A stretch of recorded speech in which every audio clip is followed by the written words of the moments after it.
So 50 modern ideologies concept எது எல்லாம் குஃப்ராகவும் ஹராமாகவும் பாவமாகவும் இஸ்லாத்தில் கருதப்படுதோ அதை நம்ம பார்க்க போகிறோம். இதில் பலர் வந்து இதெல்லாம் இந்த மாதிரி பாரதூரமான விஷயம் என்று தெரியாமலே அதில் முழுமையாக ஈடுபடுறாங்க. இவைகளில் சிலதில் வந்து ஸோ இதிலேருந்து நம்ம என்னென்னு தெரிந்து கொள்வது நல்லது.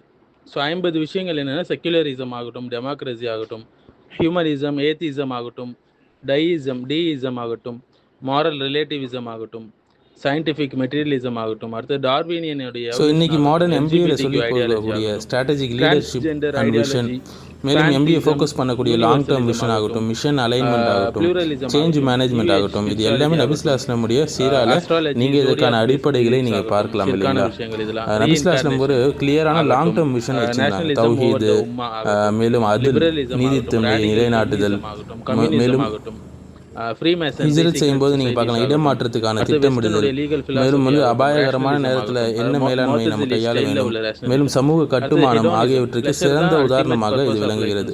மேலும் அதனால சட்ட அடிப்படையிலான கலாச்சார ஒற்றுமையை அவங்க உருவாக்குனாங்க. ஸோ மாற்றங்களை ஏற்றுக்கொண்டு மக்கள் நம்பிக்கை வைக்கக்கூடிய ஒரு தலைவராக நபி ஸல்லல்லாஹு அலைஹி வஸல்லம் அவங்க இருந்தாங்க. அடுத்து இரண்டாவது நீங்கள் பார்க்கலாம், இன்று மாடர்ன் எம்பிஏக்களை சொல்லித்தரக்கூடிய நெறிமுறைக்கான தலைமைகள், மேலும் மேலாண்மை ஒழுங்குகள் நீங்கள் பார்க்கலாம்.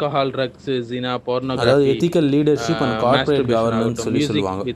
இன்னைக்கு எம்பிஏ ஃபோக்கஸ் பண்ணக்கூடியது டிரான்ஸ்பரன்சி, அக்கௌண்டபிலிட்டி, கார்ப்பரேட் எத்திக்ஸ், இது எல்லாம் சொல்லுவாங்க.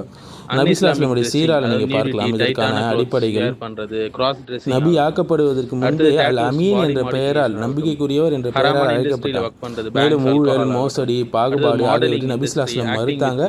அதற்கு எதிரான செயல்பாடுகளும் என்ன செஞ்சாங்க, ஒரு குரூப் ஒர்க்காக அவங்க வந்து நபி ஆகிறதுக்கு முன்னாடி அவங்க வந்து பிதத்தான விஷயம் இது.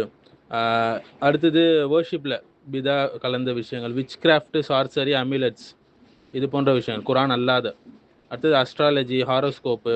அடுத்தது ரியா, ஷோயிங் ஆஃப் வர்ஷிப்பில், பிரைபரி ஆகட்டும், கரப்ஷன் ஆகட்டும், பேக் பைட்டிங், காசிப், ஸ்லாண்டர் ஆகட்டும், வேஸ்ட்ஃபுல்லான ஸ்பெண்டிங், அதாவது இஸ்ராஃப் ஆகட்டும், ஃபால்ஸ் டெஸ்டிமனி, லையிங் ஆகட்டும், ஹராமான என்டர்டெயின்மெண்ட், டிவி, ஃபிலிம்ஸ், இந்த மாதிரி விஷயங்கள் ஆகட்டும். அடுத்தது materialism, excessive love for the துனியா, அடுத்து அளவு கடந்து துனியாவை நேசிப்பது. அடுத்தது 50வது வந்து வெஸ்டர்ன் கல்ச்சரை பிளைண்டாக ஃபாலோ பண்ணுறது, தக்லீத் அல் குஃபார் ஆகட்டும். இது எல்லாமே வந்து பாவத்தில் இட்டு செல்லக்கூடிய விஷயங்கள். இதை விட்டு நம்ம தவிர்த்து கொள்ள வேண்டும். மற்றபடி இது அல்லாத நவீனத்துவத்தில் உள்ள ப்ளஸ்ஸான விஷயங்களை கொண்டு நம்ம பயனடைகிறது தவறு கிடையாது.